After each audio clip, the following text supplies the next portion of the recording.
मंजिलें उन्हीं तो मिलती हैं जिनके सपनों में जान होती है। पंखों से कुछ नहीं होता, हौसलों से उड़ान होती है। BSTC ranker zone YouTube channel पर मैं आप सभी होनहार स्टूडेंट्स का बहुत बहुत स्वागत करता हूं। हाँ, और हमारी पूरी टीम की तरफ से भी आप सभी को नमस्कार। हम यहाँ आपकी सफलता के लिए, आपके उस बेहतरीन शिक्षक बनने के सपने के लिए पूरी तरह समर्पित हैं। एकदम सही बात है। देखिए बच्चों, हमारी पूरी टीम दिन रात एक कर रही है ताकि आप एग्जाम में शानदार रिजल्ट ला सकें। और बदले में हमें आपसे क्या चाहिए? सिर्फ आपका प्यार और आपका सपोर्ट। तो क्लास में आगे बढ़ने से पहले एक छोटी सी रिक्वेस्ट है कि इस चैनल को अभी तुरंत सब्सक्राइब कर लो। बिल्कुल, और आपका एक सब्सक्राइब ना हमें ये एहसास दिलाता है कि हमारी मेहनत सही दिशा में जा रही है। तो अपने दोस्तों के साथ इस वीडियो को शेयर करना मत भूलिएगा, जो बीएसटीसी की तैयारी कर रहे हैं। तो चलिए अब हम आज की उस सबसे बड़ी अनाउंसमेंट पर आते हैं जिसका आप सभी को बेसब्री से इंतजार था। साथियों, ध्यान से सुनिएगा। आज से बीएसटीसी एग्जाम तक इस चैनल पर हमेशा PYQs यानी पिछले वर्षों के प्रश्न पत्रों की डिटेल सॉल्यूशन वाली लाइव क्लासेस चलेंगे। हाँ, मतलब हम 2008 से लेकर अब तक के जितने भी बीएसटीसी पेपर्स हुए हैं, उन सभी का एक एक क्वेश्चन यहाँ डिटेल्स में सॉल्व करवाएंगे। क्या बात है! तो क्या आप सभी इस सीरीज के लिए इंटरेस्टेड हैं? अगर हाँ, तो अभी जल्दी से कमेंट में यस लिखकर बताएं। देखिए, अगर आपने सिर्फ इन क्लासेस को भी ध्यान से देख लिया ना, तो मैं दावे के साथ कह सकता हूं कि आप 600 में से 450 नंबर बहुत ही आसानी से ला सकते हो। वही तो, क्योंकि प्रीवियस ईयर क्वेश्चंस सॉल्व करने से आपको एग्जाम का पैटर्न समझ आता है, रटना नहीं पड़ता, आप एग्जामिनर का दिमाग पढ़ना सीख जाते हैं। एकदम। और इसलिए इस क्लास का एक नियम होगा। हर MCQ को मैं पढ़ूंगा, उसके ऑप्शंस बताऊंगा, उसके बाद आपको अपना आंसर कमेंट बॉक्स में देना है। तो चलिए शुरू करते हैं आज का टीचिंग एप्टीट्यूड का सेशन। हाँ, टीचिंग एप्टीट्यूड एक ऐसा सब्जेक्ट है जिसे रटा नहीं जा सकता, इसे समझना पड़ता है। तो स्क्रीन पर है क्वेश्चन नंबर 131। ध्यान से सुनिए। WHO द्वारा मूल जीवन कौशल में किसे शामिल नहीं किया गया है? मैं ऑप्शंस पढ़ रहा हूं। ऑप्शन ए अंतर्वैयक्तिक संबंध कौशल, ऑप्शन बी गणितीय कौशल, ऑप्शन सी समस्या समाधान कौशल या ऑप्शन डी आत्म जागरूकता। अब आप बताइए इसका सही उत्तर क्या होगा? सभी स्टूडेंट्स अपना आंसर कमेंट करें। बहुत ही अच्छा सवाल है ये। बिल्कुल, थोड़ा दिमाग लगाइए। WHO की बात हो रही है यहाँ। हाँ, लाइफ स्किल्स के बारे में सोचिए, क्या शामिल नहीं है? कमेंट आने शुरू हो गए हैं। चलिए देखते हैं किसका जवाब सही है। इसका सही उत्तर है ऑप्शन बी, गणितीय कौशल। अब देखिए, यहाँ थोड़ा समझने की कोशिश करते हैं। WHO यानी वर्ल्ड हेल्थ ऑर्गेनाइजेशन ने 10 मेन लाइफ स्किल्स बताए हैं। अच्छा, तो ये लाइफ स्किल्स असल में होते क्या हैं? लाइफ स्किल्स वो मनोवैज्ञानिक क्षमताएं हैं जो इंसान को सामाजिक और मानसिक रूप से मजबूत बनाती हैं, जैसे आत्म जागरूकता यानी खुद को समझना, समस्या समाधान और दूसरों के साथ अच्छे रिश्ते बनाना यानी अंतर्वैयक्तिक कौशल। अरे वाह! पर एक डाउट आता है दिमाग में कि गणित तो लाइफ में बहुत काम आता है ना, हिसाब किताब के बिना लाइफ कैसे चलेगी? वही तो कैच है। गणितीय कौशल एक एकेडमिक स्किल है। हाँ, वो हिसाब में काम आएगा, पर WHO यहाँ मानसिक स्वास्थ्य की बात कर रहा है। अगर कोई इंसान डिप्रेशन में है या गुस्से में है, तो वहाँ अलजेब्रा या मैथ्स के फॉर्मूला थोड़ी काम आएंगे। सही बात है, वहां तो इमोशंस को हैंडल करना आना चाहिए। बिल्कुल, इसीलिए गणित को एकेडमिक स्किल माना गया है, मूल जीवन कौशल नहीं। क्या गजब तरीके से समझाया आपने। उम्मीद है सभी स्टूडेंट्स को क्लियर हो गया होगा। तो चलिए अगले सवाल पर चलते हैं। Question number 132। एक शिक्षक की सबसे महत्वपूर्ण चुनौती है। ऑप्शन ए छात्रों से गृह कार्य करवाना, ऑप्शन बी शिक्षण अधिगम प्रक्रिया को मनोरंजक बनाना, ऑप्शन सी कक्षा में अनुशासन बनाए रखना या ऑप्शन डी प्रश्न पत्र तैयार करना। अब आप बताइए इसका सही उत्तर क्या होगा? एक टीचर के नजरिए से सोचिए इसको। आप क्लास में जाएंगे तो सबसे बड़ा टास्क क्या होगा? हाँ, फटाफट आंसर्स आने चाहिए कमेंट्स में। अनुशासन, होमवर्क या कुछ और? सोचिए जरा। टाइम अप होने वाला है स्टूडेंट्स। चलिए जानते हैं सही जवाब। इसका सही उत्तर है ऑप्शन बी, शिक्षण अधिगम प्रक्रिया को मनोरंजक बनाना। मनोरंजक बनाना। पर ट्रेडिशनली तो हम यही सोचते हैं ना कि क्लास में पिन ड्रॉप साइलेंस रखना सबसे बड़ी चुनौती है। देखिए, वही तो पुरानी सोच है। मॉडर्न साइकोलॉजी कहती है कि डिसिप्लिन या होमवर्क करवाना सेकेंडरी चीजें हैं। सबसे बड़ा टास्क है पढ़ाई को इतना एंगेजिंग या रोचक बनाना कि बच्चे खुद ब खुद पढ़ने लग जाए। जैसे अगर हम कोई बहुत ही बढ़िया सस्पेंस मूवी देख रहे होते हैं थिएटर में, तो कोई हमें कहता थोड़ी है कि शांत बैठो, हम तो खुद ही इतने फोकस में रहते हैं। एकदम परफेक्ट एग्जाम्पल दिया आपने। पढ़ाई में भी यही होता है। अगर क्लास बोरिंग है तो बच्चे खुद अपना एंटरटेनमेंट ढूंढ लेंगे, बातें करेंगे, शोर मचाएंगे। यानी अनुशासनहीनता वहीं से शुरू होती है। बिल्कुल। पर अगर टीचर पढ़ाने के तरीके को ही मजेदार बना दे तो अनुशासन की प्रॉब्लम आएगी ही नहीं। बहुत ही शानदार कॉन्सेप्ट, बच्चों नोट करते रहना ये सब। अब माहौल की बात हुई है तो अगले प्रश्न पर आते हैं। Question number 133। एक अध्यापक कक्षा के वातावरण को सुखद रखता है क्योंकि ऑप्शन ए, विद्यार्थी प्रधानाचार्य को शिकायत ना करें। ऑप्शन बी, समय आसानी से गुजर जाए। ऑप्शन सी, सुखद मनोस्थिति में विद्यार्थी बेहतर सीखते हैं। या ऑप्शन डी, विद्यार्थी चुप रहें और वह अपना व्यक्तिगत कार्य कर सके। अब आप बताइए इसका सही उत्तर क्या होगा। बहुत ही लॉजिकल प्रश्न है। थोड़ा सा ध्यान देंगे तो ऑप्शन खुद चीख कर अपना आंसर बता रहा है। हाँ, जल्दी से कमेंट कीजिए, सुखिल वातावरण क्यों जरूरी है। सभी आंसर्स दे रहे हैं। चलिए, लगभग सबका आंसर आ गया है। इसका सही उत्तर है ऑप्शन सी, सुखद मनस्थिति में विद्यार्थी बेहतर सीखते हैं। और इसके पीछे पूरा का पूरा एक वैज्ञानिक कारण है। वैज्ञानिक कारण? क्लास के माहौल में साइंस कहाँ से आ गई? अरे बिल्कुल है। हमारे दिमाग में एक हिस्सा होता है जिसे एमिगडाला कहते हैं। ये हमारी फीलिंग्स और डर को कंट्रोल करता है। अब सोचिए, अगर टीचर क्लास में डंडे के जोर पर डर का माहौल बनाएगा तो बच्चा तो डर के मारे वैसे ही कुछ नहीं सीख पाएगा। एकदम सही। डर के माहौल में दिमाग सर्वाइवल मोड में चला जाता है। बच्चे का दिमाग नई चीजें प्रोसेस करना बंद कर देता है। वो उस वक्त शायद कुछ रट ले, पर वो नॉलेज परमानेंट नहीं होगी। ओहो, यानी डराकर सिखाया गया ज्ञान कभी टिकाऊ नहीं होता। वही तो। जब क्लास का वातावरण सुखद होता है, बच्चा खुश होता है, तो उसके दिमाग में डोपामीन रिलीज होता है। उस वक्त उसकी सीखने की क्षमता सबसे ज्यादा होती है। क्या जबरदस्त बात बताई आपने। सुखद माहौल मतलब बेहतर लर्निंग। चलिए, इस लर्निंग और मोटिवेशन के सफर को आगे बढ़ाते हैं। Question number 134। विद्यार्थियों को अध्ययन के लिए प्रेरित करने हेतु कौन सा तरीका उचित होगा? ऑप्शन ए, रटकर सीखने के लिए कहना। ऑप्शन बी, नोट्स देना। ऑप्शन सी, महत्वपूर्ण प्रश्न बताना। या ऑप्शन डी, विद्यार्थियों को फीडबैक देना। अब आप बताइए इसका सही उत्तर क्या होगा। एक बच्चे को इंटरनली मोटिवेट कैसे करेंगे आप, सोचकर कमेंट कीजिए। हाँ भाई, रटना तो वैसे भी गलत ही होता है। ऑप्शंस को एलिमिनेट करना सीखिए स्टूडेंट्स, आसानी से आंसर मिल जाएगा। चलिए, काफी कमेंट्स आ गए हैं डी के पक्ष में। इसका सही उत्तर है ऑप्शन डी, विद्यार्थियों को फीडबैक देना। देखिए, रोट लर्निंग यानी रटना तो हमेशा गलत होता है। ऑप्शन ए तो वहीं कट गया। और नोट्स देना या इंपॉर्टेंट क्वेश्चंस बताना, ये सब तो सिर्फ एग्जाम पास करवाने के तरीके हुए ना। बिल्कुल। इससे बच्चा प्रेरित नहीं होता। पर जब टीचर बच्चे को फीडबैक या प्रतिपुष्टि देता है तो उसको अपनी खूबियों और कमियां पता चलती हैं। पर फीडबैक सुनकर कई बार बच्चे डीमोटिवेट भी तो हो जाते हैं ना, कि हमने इतनी मेहनत की और टीचर ने गलतियां निकाल दी। हाँ, इसीलिए फीडबैक हमेशा कंस्ट्रक्टिव होना चाहिए। इसको सैंडविच टेक्निक की तरह यूज करना चाहिए।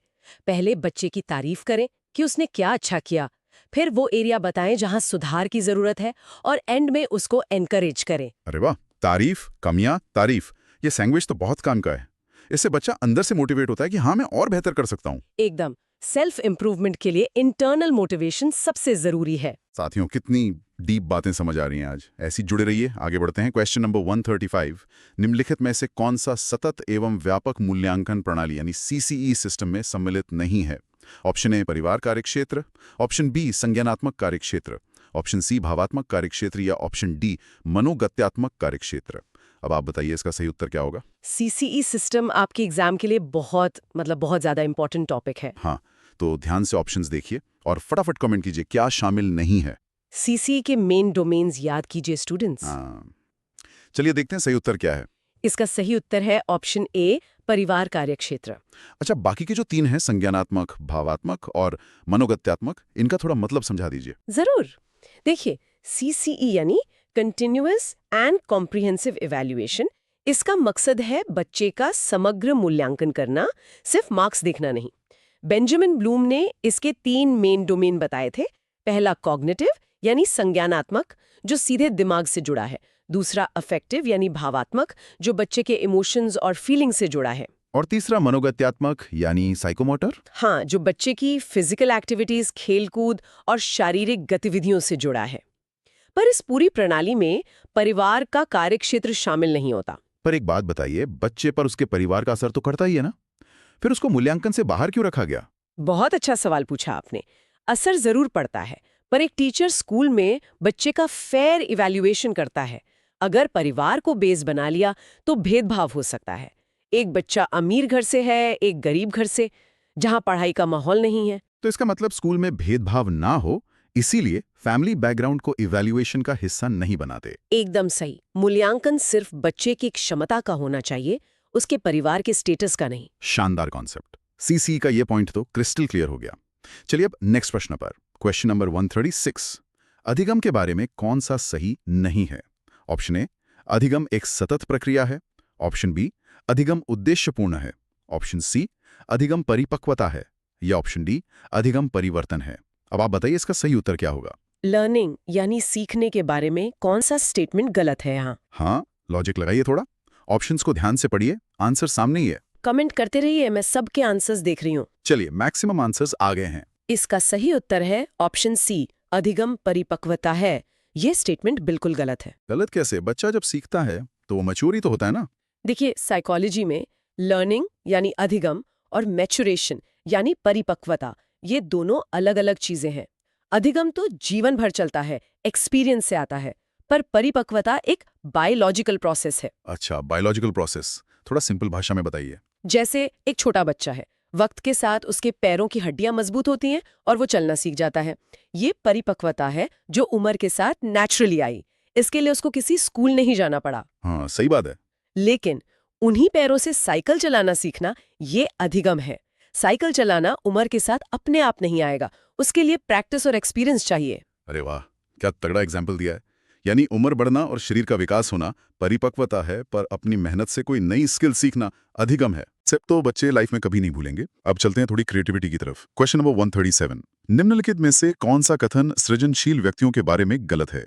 ऑप्शन ए, ज्ञान व्यापक होता है। ऑप्शन बी, स्वतंत्र निर्णय लेने की क्षमता। ऑप्शन सी, चिंतन और कार्यों में लचीलापन। या ऑप्शन डी, अधिकतर पारंपरिक होते हैं और अस्पष्ट विचारों में रुचि नहीं दिखाते। अब आप बताइए इसका सही उत्तर क्या होगा? क्रिएटिव लोगों के कैरेक्टरिस्टिक्स याद कीजिए। हाँ, ये तो पढ़ते ही समझ आ रहा है कि कौन सा ऑप्शन ऑड वन आउट है। जल्दी से कमेंट कर दीजिए सभी। बिल्कुल, डाइवर्जेंट थिंकिंग की बात हो रही है यहाँ। तो ठीक है, बताते हैं इनको आंसर। इसका सही उत्तर है ऑप्शन डी। यानी क्रिएटिव लोग पारंपरिक नहीं होते हैं। एकदम नहीं। सृजनशील या क्रिएटिव लोग कभी भी पुरानी लकीर के फकीर नहीं होते। उनकी सोच में लचीलापन यानी फ्लेक्सिबिलिटी होती है। वो हमेशा आउट ऑफ द बॉक्स सोचते हैं। और इसमें एक टर्म और लिखा है कि अस्पष्ट विचारों में रुचि नहीं दिखाते। इसका क्या मतलब हुआ? देखिए, क्रिएटिव लोगों की सबसे बड़ी खासियत यही होती है कि वो अस्पष्ट यानी एब्स्ट्रैक्ट चीजों में मजा लेते हैं। आम इंसान अस्पष्टता देखकर घबरा जाता है, पर एक क्रिएटिव दिमाग उस उलझन में नई चीजें ढूंढता है। सही बात है। अगर राइट ब्रदर्स परंपरागत सोच रखते और सोचते कि लोहा हवा में नहीं उड़ सकता, तो आज हवाई जहाज कहाँ से होता। वही तो, उन्होंने पुरानी सोच को चैलेंज किया, तभी तो कुछ नया क्रिएट कर पाए। वाह। तो बच्चों, आप भी थोड़े क्रिएटिव बनिए और कमेंट्स में आग लगाते रहिए। चलिए नेक्स्ट क्वेश्चन, क्वेश्चन नंबर 138। छात्रों के शैक्षणिक प्रदर्शन में सुधार किया जा सकता है यदि माता-पिता को प्रोत्साहित किया जाए कि वे ऑप्शन ए, अपने बच्चे के काम का पर्यवेक्षण करें। ऑप्शन बी, अतिरिक्त ट्यूशन की व्यवस्था करें। ऑप्शन सी, आवश्यक संसाधन उपलब्ध कराएं। या ऑप्शन डी, शिक्षकों के साथ अक्सर बातचीत करें। अब आप बताइए इसका सही उत्तर क्या होगा? एक पेरेंट होने के नाते सबसे ज्यादा क्या जरूरी है बच्चे के सुधार के लिए? सोचिए। हाँ, ट्यूशन लगवाना, किताबें ला देना, क्या सबसे बेस्ट है? कमेंट में जवाब दीजिए, बहुत प्रैक्टिकल सवाल है ये। चलिए देखते हैं कितने लोगों ने साइकोलॉजी को सही पकड़ा है। इसका सही उत्तर है ऑप्शन ए, अपने बच्चे के काम का पर्यवेक्षण करें। पर कई लोगों को लगता है कि अगर माँ बाप बिजी हैं तो बढ़िया सा ट्यूटर लगा दो, वो ज्यादा फायदा करेगा। देखिए, यही तो एक बहुत बड़ी गलतफहमी है। ट्यूशन लगवाना या संसाधन यानी महंगी किताबें दे देना, ये सब तो सिर्फ अपनी जिम्मेदारी आउटसोर्स करना हो गया ना। जब माता पिता खुद बच्चे की पढ़ाई का सुपरविजन करते हैं, तो बच्चे पर एक अलग ही लेवल का मनोवैज्ञानिक प्रभाव पड़ता है। सुपरविजन से मतलब ये तो नहीं कि बस डंडा लेकर सर पे खड़े रहो कि पढ़ रहा है या नहीं। अरे नहीं नहीं, इसे हेलीकॉप्टर पेरेंटिंग कहते हैं, जहाँ माँ बाप हर वक्त टोकते हैं, वो गलत है। पर्यवेक्षण का मतलब है बच्चे में इंटरेस्ट लेना, उसके पास बैठना, पूछना कि आज स्कूल में क्या सीखा, होमवर्क में क्या मिला। अच्छा, तो इससे बच्चे को लगता है कि मेरी पढ़ाई मेरे पेरेंट्स के लिए सच में इंपॉर्टेंट है। एकदम। इससे बच्चे में एक इमोशनल बॉन्ड और जिम्मेदारी का भाव आता है, जो किसी ट्यूशन से नहीं आ सकता। सच में यार, पेरेंट्स का टाइम और ध्यान ही सबसे बड़ी किताब है बच्चों के लिए। तो बच्चों, अपने मम्मी पापा का नाम रोशन करना है आपको। अगले सवाल की तरफ बढ़ते हैं। Question number 139। निम्नलिखित में से कौन सा सृजनात्मकता को विद्यार्थियों में प्रोत्साहित करता है? ऑप्शन ए, व्याख्यान। ऑप्शन बी, आज्ञाकारिता, ऑप्शन सी मस्तिष्क उद्वेलन या ऑप्शन डी अनुशासन। अब आप बताइए इसका सही उत्तर क्या होगा। अभी हमने क्रिएटिविटी की बात की थी। अब बताना है कि क्लास में क्रिएटिविटी बढ़ानी कैसे है। हाँ, मस्तिष्क उद्वेलन, व्याख्यान। सोचिए और कमेंट कीजिए। ऑप्शंस बहुत ही अलग हैं, जल्दी बता सकते हैं आप। चलिए आंसर डिस्क्लोज करते हैं। इसका सही उत्तर है ऑप्शन सी मस्तिष्क उद्वेलन, जिसे इंग्लिश में हम ब्रेनस्टॉर्मिंग कहते हैं। ब्रेनस्टॉर्मिंग। हाँ, ये मस्तिष्क उद्वेलन एग्जैक्टली क्लास में कैसे करवाया जाता है? देखिए, अगर टीचर क्लास में सिर्फ लेक्चर यानी व्याख्यान देगा और बच्चों से सिर्फ आज्ञाकारिता की उम्मीद करेगा, तो क्लास तो एक फैक्ट्री बन जाएगी ना, जहां सब एक ही तरह से सोच रहे हैं। वही तो, सब रोबोट बन जाएंगे। हाँ, तो ब्रेनस्टॉर्मिंग एक ऐसी टेक्निक है जहां टीचर बच्चों के सामने एक समस्या रखता है और कहता है, चलो इस पर अपने अपने आइडिया दो। और इसका सबसे बड़ा रूल पता है क्या है? क्या? कि किसी भी आइडिया को गलत या बेवकूफी वाला नहीं कहा जाएगा। No judgment. वाह। जब बच्चे को लगता है कि उसको कोई जज नहीं कर रहा, उसकी किसी बात पर कोई हंसेगा नहीं, तो वो अपने दिमाग के घोड़े दौड़ाता है। अरे वाह, यानी बच्चों को फ्री छोड़ दो सोचने के लिए, तभी तो हाँ। नए नए और अनोखे आइडियाज बाहर आएंगे। बिल्कुल, यही सृजनात्मकता या क्रिएटिविटी बढ़ाने का सबसे बेस्ट तरीका है। बहुत शानदार। और अब हम आ गए हैं आज की क्लास के आखिरी प्रश्न पर। Question number 140। एक अध्यापक की सर्वाधिक रुचि होनी चाहिए। ऑप्शन ए विद्यार्थी के सर्वांगीण विकास में, ऑप्शन बी स्वविकास में, ऑप्शन सी सामाजिक विकास में या ऑप्शन डी केवल पढ़ाने में। अब आप बताइए इसका सही उत्तर क्या होगा। एक भविष्य के शिक्षक के रूप में आपका सबसे आखिरी और मेन गोल क्या होगा? कमेंट बॉक्स भर जाना चाहिए इस आंसर से। ये तो हर टीचर का बेसिक धर्म है। हाँ, जल्दी जल्दी आंसर दीजिए। चलिए देखते हैं शिक्षा का अंतिम सत्य क्या है। इसका सही उत्तर है ऑप्शन ए, विद्यार्थी के सर्वांगीण विकास में। सर्वांगीण विकास यानी हर तरफ से विकास। एकदम सही, होलिस्टिक डेवलपमेंट। एक टीचर और एक मशीन में यही तो फर्क है।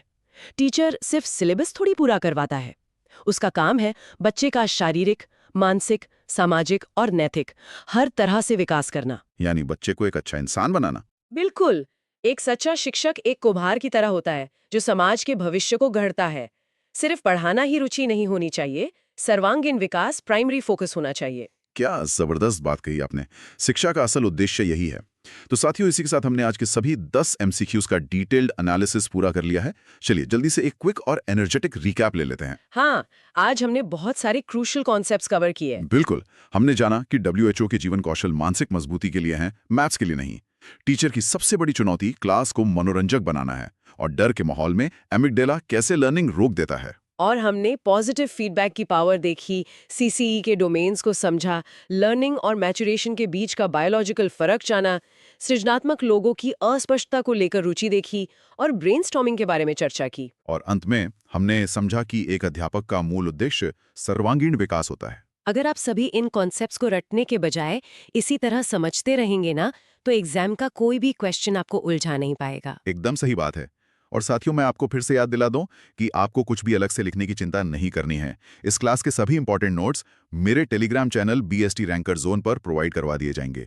जी हाँ, बस मेरे Telegram channel BST ranker zone को अभी जाकर ज्वाइन कर लीजिए। वहां सब कुछ फ्री में मिलेगा। और जाने से पहले मैं आपसे एक छोटी सी गुजारिश भी करना चाहूंगी। हाँ बिल्कुल। देखिए, अगर आज की इस डिटेल क्लास से आपको थोड़ा सा भी कुछ नया सीखने को मिला है तो बिना सब्सक्राइब किए मत जाइएगा। इस वीडियो को अपने हर उस दोस्त और ग्रुप में शेयर कीजिए जहां BST की तैयारी चल रही है। आपका एक शेयर किसी की बहुत मदद कर सकता है। और जाते जाते एक सवाल आप सभी के सोचने के लिए छोड़कर जाना चाहती हूँ। आज हमने बात की कि शिक्षा का उद्देश्य सर्वांगीण विकास है, लेकिन जरा आज के एजुकेशन सिस्टम को ध्यान से देखिए। क्या आपको लगता है कि हमारा आज का सिस्टम सच में सर्वांगीण विकास कर रहा है, या हम आज भी सिर्फ मार्क्स लाने और रटकर सीखने की रेस में ही भाग रहे हैं? ये सच में एक कड़वा और सोचने वाला सवाल है। इसके बारे में अकेले में बैठकर सोचिए और अपने विचार हमें कमेंट्स में जरूर बताइए। हम आपके कमेंट्स पढ़ेंगे। तो आज के लिए बस इतना ही। मिलते हैं अगली क्लास में और भी नए MCQs और नए जोश के साथ। तब तक पढ़ते रहिए और अपना ख्याल रखिए। धन्यवाद।